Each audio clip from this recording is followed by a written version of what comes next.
Hi friends, welcome to my YouTube channel. সকল দর্শক বন্ধুকে আবারও স্বাগতম জানাচ্ছি আমার ইউটিউব চ্যানেলে। আর যারা নতুন বন্ধু তাদেরকে আমন্ত্রণ জানাচ্ছি চ্যানেলটি সাবস্ক্রাইব করে পাশে থাকার জন্য। Here I am requesting to my all of new viewers and friends whose are just now connected through this YouTube or cooking video. Please subscribe my YouTube channel and stay connected.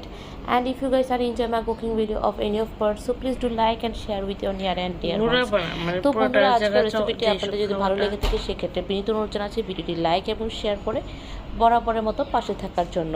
আর বন্ধুরা, আজকের রেসিপিটি হচ্ছিল একটি recipe যেটা কিনা সকলেই কম বেশি অনেক পছন্দ। আমি জানি না এই রেসিপিটি সবার সাথে কতটা পরিচিত আছে, জানি না, তবে আজকের রেসিপিটি আমরা বলে থাকি গাছপাটা রেসিপি। তো আশা করি এই রেসিপিটি আপনাদের ভালো লাগবে। তারপর কার কেমন লাগলো অবশ্যই মন্তব্য সেকশন জানাবেন। So friends, today's we are presenting authentic Bengali food recipe which is known as a raw jackfruit curry recipe, and in Bengali it's called gachpata. তো আশা করি এই অত্যাধুনিক এবং মজাদার রেসিপিটি আপনাদের ভালো লাগবে। So friends, let us know your valuable comments in our comment section because your each and every comments always motivate us to continue this YouTube channel and continue this cooking series. So আজকে তাহলে এই রেসিপিটি তাহলে শুরু করে নিচ্ছি। কীভাবে করে আমি শুরু থেকে শেষ পর্যন্ত গেলাম এবং কাঁচা কাঁঠালটাকে কীভাবে করে কাটাকাটি করে নিলাম সেটাও আমি দেখিয়ে নিচ্ছি। তো এটা হচ্ছিল একটি আস্ত ছোট কাঁচা কাঁঠাল। ছবিতে হয়তো বড় দেখা গেল, এটা অ্যাকচুয়ালি ছোটো কচি কাঁচা কাঁঠালও বলা হয়ে থাকে। তো বন্ধুরা, এখন চলে যাচ্ছে পরবর্তী স্টেপে। আমি এখানে ছোট কাঁচা কাঁঠালটাকে দ্বিভাগ করে নিয়েছি। আর এটা কাটার জন্য অবশ্যই আমি যা যা নতুন রাঁধুন তাদেরকে টিপস দিচ্ছি যে হাতে সরিষার তেল ভালো করে মেখে বা গ্লোভস পরে দেন হচ্ছিল যে ছুরি বা হচ্ছিল বটি ব্যবহার করবে সেটা ভালো করে সরিষার তেল ব্যবহার করে দেন এটাকে কাটাকাটি করতে হবে। যদি এখানে আমি আজকে কাঁচা কাঁঠাল কাটানো দেখাইনি, তবে হ্যাঁ, যদি আপনারা রিকোয়েস্ট করেন then I can show you in another episode. তো এইভাবে করে আমি কাঁঠালগুলোকে কেটে নিয়েছি, ছোটো ছোটো কিউব আকারে কেটে আমি এখন এটাকে সেদ্ধ করে নিব। তো সেদ্ধর সময় অবশ্যই যেটা প্রয়োজনীয় উপকরণ আমরা দিয়ে থাকি সেটা হচ্ছিল পরিমাণ মতো নুন, আর দিয়ে দিচ্ছি সামান্য হলুদের গুঁড়ো, দিয়ে এটাকে ভালো করে বয়েল করব। এটাকে আমি মেনলি 15 থেকে 20 মিনিটের মতো বয়েল করেছি।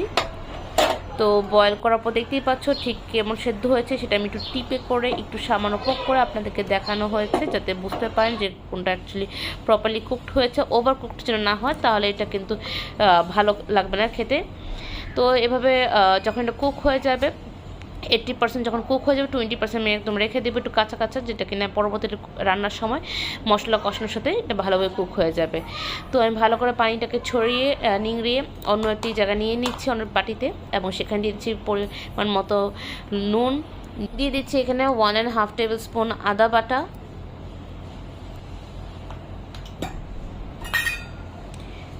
দিয়ে দেবো 1.5 টেবিল স্পুন রসুন বাটা,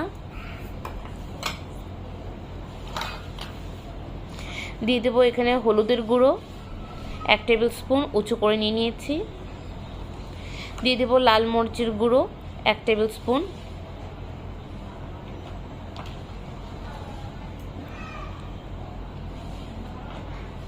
আর দিয়ে দিচ্ছি এখানে দই, 1 কাপ দই দিয়ে দিয়েছি,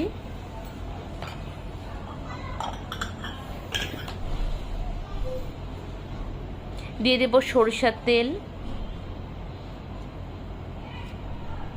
1/4 কাপের মতন আমি সরিষার তেল দিয়ে দিয়েছি,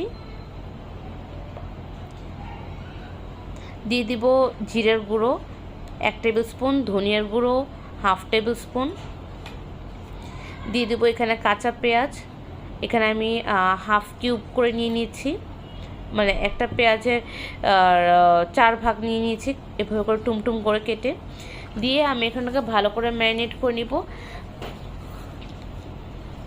তো এটাকে আমি 4 to 5 মিনিটস কন্টিনিউয়াসলি এটাকে ভালো করে মিক্স করব। করার পর আমি এখানে গোটা মশলা হিসেবে দিয়ে দিচ্ছি জিরা, এলাচ, দারচিনি, লবঙ্গ, গোলমরিচ এবং তেজপাতা।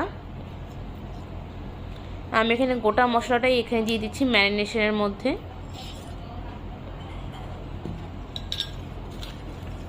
আর আবারও এটাকে ভালো করে ম্যারিনেট করে নিচ্ছি।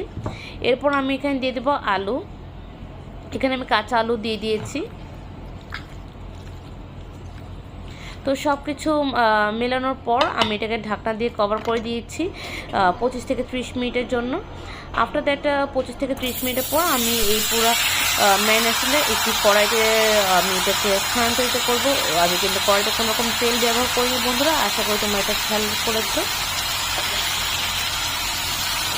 এখানে আমি সম্পূর্ণ যে মশলাটা রয়ে গিয়েছে সেই মশলাটা সহ দিয়ে দিচ্ছি।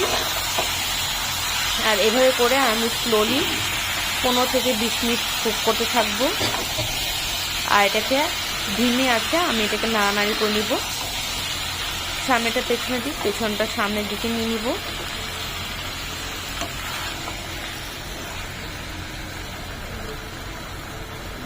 তো এভাবে 15 মিনিটস কুক করার পর আমি এখানে যে রয়ে যাওয়া মশলা ছিল সেই মশলার সাথে একটু সামান্য জল মিশিয়ে সেই জল সহ আমি এটাকে কড়াইয়ের মধ্যে দিয়ে দিচ্ছি।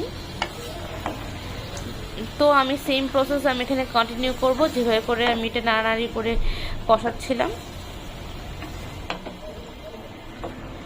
তো এভাবে করে 15 থেকে 20 মিনিট খোলা জালে রান্না করার পর এরপর আমি এটাকে ঢাকনা দিয়ে দিব অ্যানাদার 4 to 5 মিনিটসের জন্য।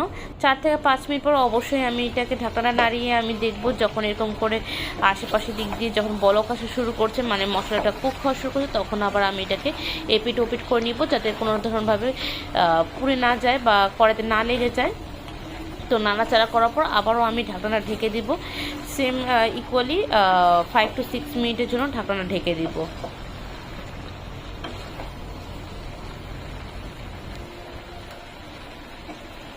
আর যারা নতুন রাঁধুনি বা যারা ব্যাচেলার তারা অবশ্যই এই রেসিপিটি ফলো করবেন।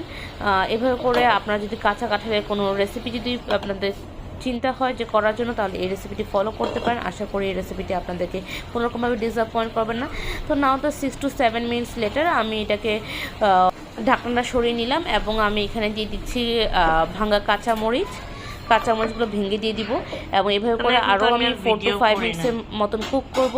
সো 4 to 5 মিনিটসের পর now it's a final look. So guys, you can see that how easily, how short time we guys prepare it. This really tasty raw jackfruit কারির রেসিপি, যেটা কিনা অনেক জায়গায় বলা হয় এঁচোড়ের তরকারি বা অনেক জায়গায় বলা হয় কাঁচা কাঁঠালের তরকারি, বা যেটাকে আমরা যেটা বলে থাকি সেটা হচ্ছিল গাছপাঠার রেসিপি।